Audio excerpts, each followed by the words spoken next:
All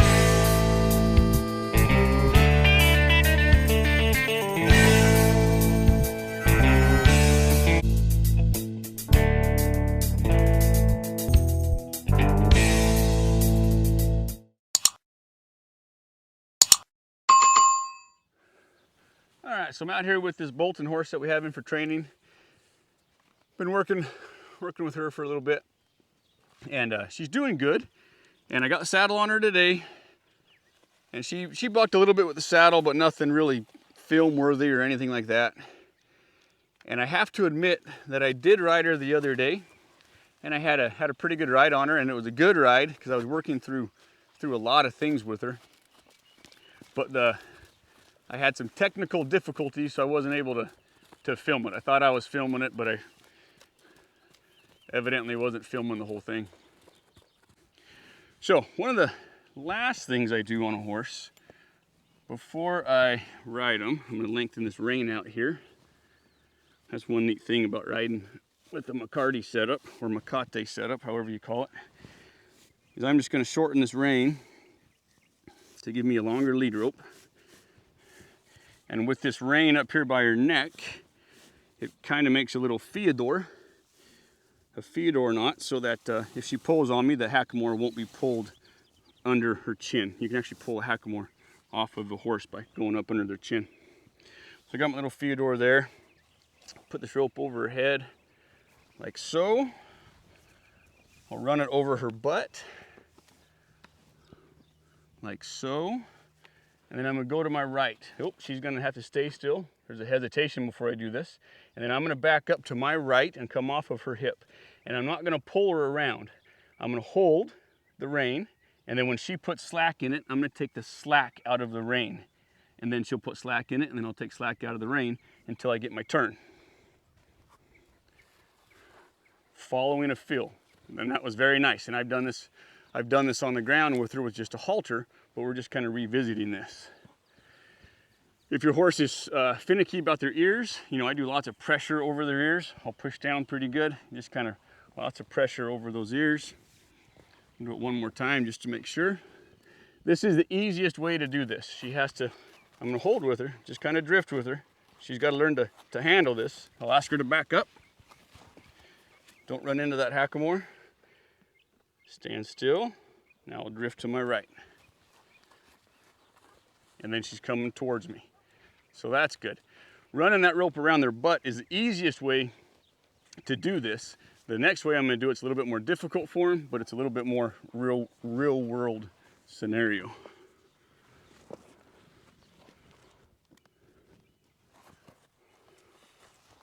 I'll do my best to kind of wait here. Just wait with her. Now I'll drift over to my left. Good, and then she's following me, licking and chewing, doing really well. The next one is I'm gonna run this McCarty over my saddle horn. That's gonna be roughly the same angle that I ask her for her hindquarters when I'm under saddle. So when my hand comes up here, it means when my right hand comes up, it means bring your hips to the left.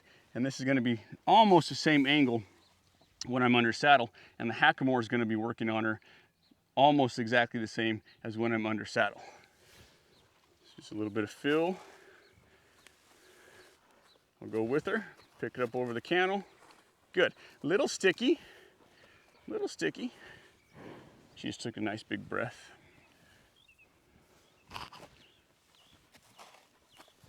Pick it up. That was better. So, this is just teaching her follow the hackamore. Your nose follows the reins. Your feet follow your nose. When I rode her on Friday, several days ago, her stickiest part was probably her backup. Which would make sense because her shoulders are the stickiest, so she's not going to want to back up and shift that weight over her hindquarters in order to give you the shoulders. Short rein, grab a handful of mane. I'm going to spread her out a little bit, rock that saddle horn, get her a little bit more solidified in her stance. Toe of my stirrup. Bounce, bounce, like so, rub, and then set on. And just sit. If she walks off, I'll pick up.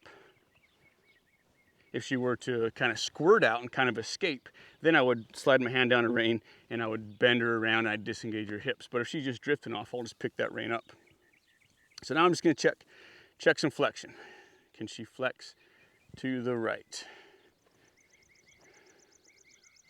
There we go. I'll just kind of hold there and then release. I'll kind of hold here and then release. I don't need her to kiss my knee. I don't need her to kiss the toe of my boot. I just need a little bit of flexion. There. And she needs to follow that fill. I want her nose, not her feet. There. Good. So I got my flexions. Now I'll just kind of walk her forward just to kind of get away from this fence. Right hand's gonna come up. This is the same angle that we were doing under saddle or on the ground. So that right hand's gonna come up. I'm gonna bounce that right leg off of her. And I'm gonna keep bouncing this right leg off of her until she steps under.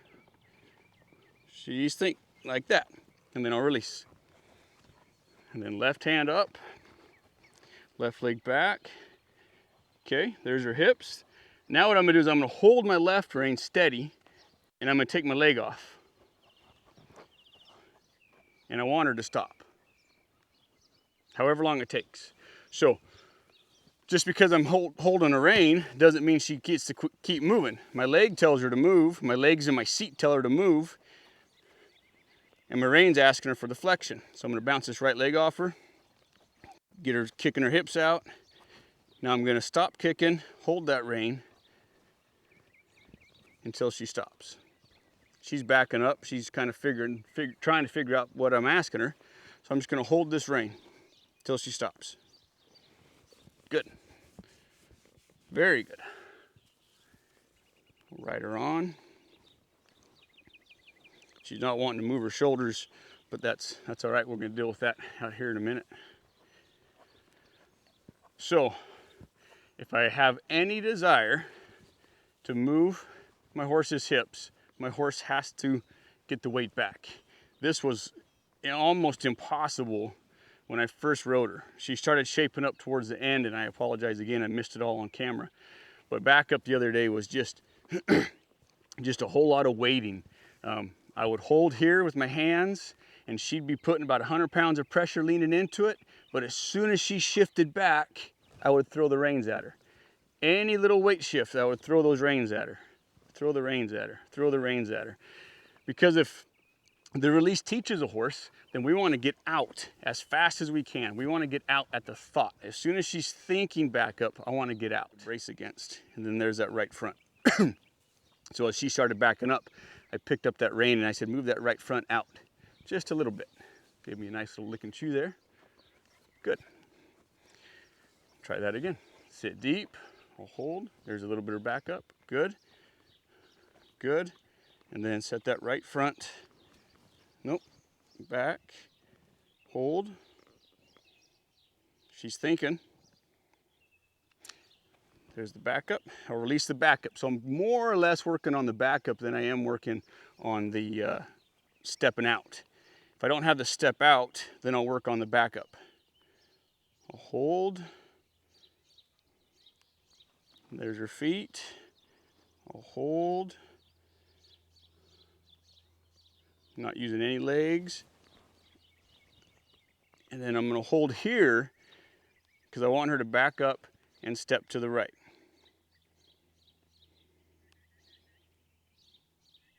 And this is where you just can't get in a rush. Because you wait long enough and they'll generally give you the right answer. I know, it's like watching paint dry. But these are the very basic fundamentals that you absolutely have to have if you really want to do anything with your horse. You have to be able to control all 4 feet. You have to be able to control the gates within the gates. If you control all 4 feet, then you can control the gates within the gates. You can control the shoulders.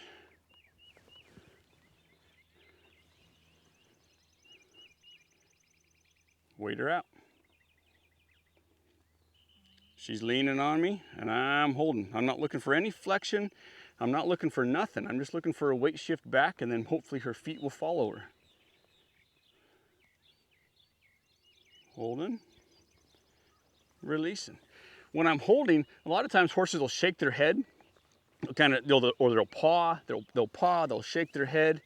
I don't get offended at that. That is that horse trying to give me an answer.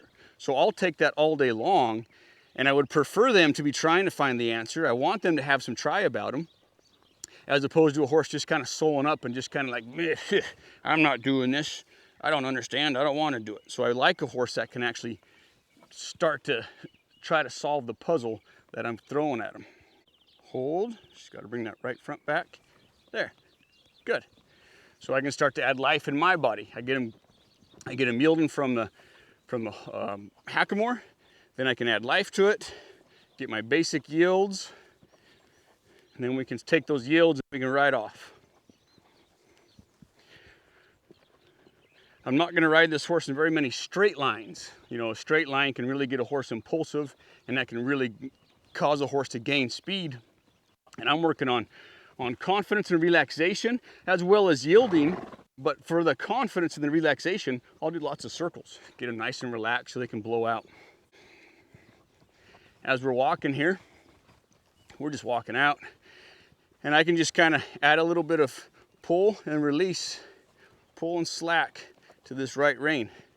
Even if she doesn't turn right away, I'll just pull, slack, go forward, go forward, pull, slack.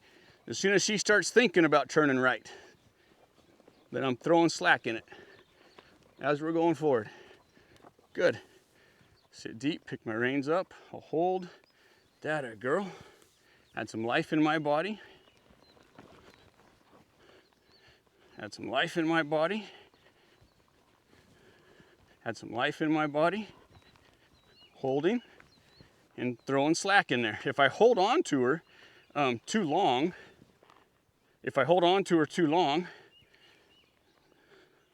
there you go. She's got a little bit splayed out. If I hold on to her too long, then she'll really start thrashing that head. So I really want to get out as soon as I feel that weight shift. They can, you start drilling any one maneuver and they can start to get real sour and they can kind of resent it. So I'll just work on something, get it shaped up, and then I'll move on to the next thing. So now we're going to the left. So I'm on this circle, kind of the same circle that she was kind of trotting and cantering around me on when I was online. So as we're walking, lots of energy in my body, not looking for a trot. I'll hold these reins till she comes down to a walk, energy in my body, and then I'll just can we come to the left a little bit? Can you follow that nose to the left? Left, good, left, good, left, good, excellent. And then walk on, just get a little turn to the left and walk on. Now I'm gonna ask her for a trot. Life up in my body, good. Pull, slack, pull, slack. It's very important for me to put slack in this rope, so I'm not giving her anything to brace on. My pulls might come, like if she decides to bolt, my pulls might be really fast to really say, hey, get off my hand, but I ain't gonna be pulling on her. Because that's just gonna give her something to brace against.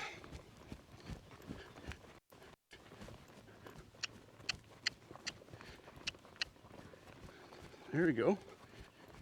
There we go. That's looking good, feeling good. I don't know how it looks. Good. Ask her to stop. Give her time to stop. Thank you, ma'am. Now what I'm gonna do is I'm gonna make sure from the trot that I can get her hips.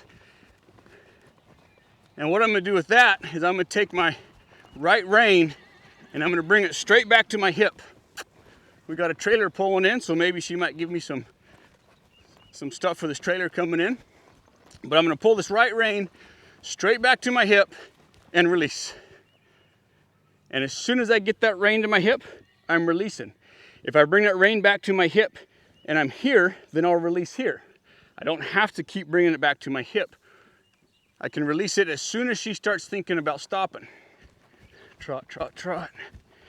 There's something else I can do to help with this backup, and I'll probably start doing it right now. So what I can do is I can take her hips, really take her hips, so get some life in those back feet. Really ask her for her hips. And then take the life in that back up. Oh, now I'm taking her hips again. Taking her hips. And then take that life and give me a backup. That was better. So if they start getting really, really sold up, which is kind of where I was headed, move them off. I need that life in the back feet for the backup anyways. So give me your hips. And then just kind of continue that like that, like that, like that. Get that life in their feet, get the hind feet untracked, and then don't ask them to stop. Just quit asking them for the hips, and then take that life and put it into a backup. I'm just trying to get down to those front feet. Give me that left, yes. Shift your weight back. Give me your right front. Thank you. So that's where I'm headed with the shoulder control. She's bracing on me to the right again, so I'm gonna hold here with my left hand until she softens. I'm not gonna pull, I'm gonna hold. And this will be the last thing that I end on, but I'm just gonna hold, let her kind of feel that pressure. I'm looking for just that corner of her eye, and she'll carry this pressure until she gives it. Nice. So that's the second ride. Second ride versus first video of the ride on this horse.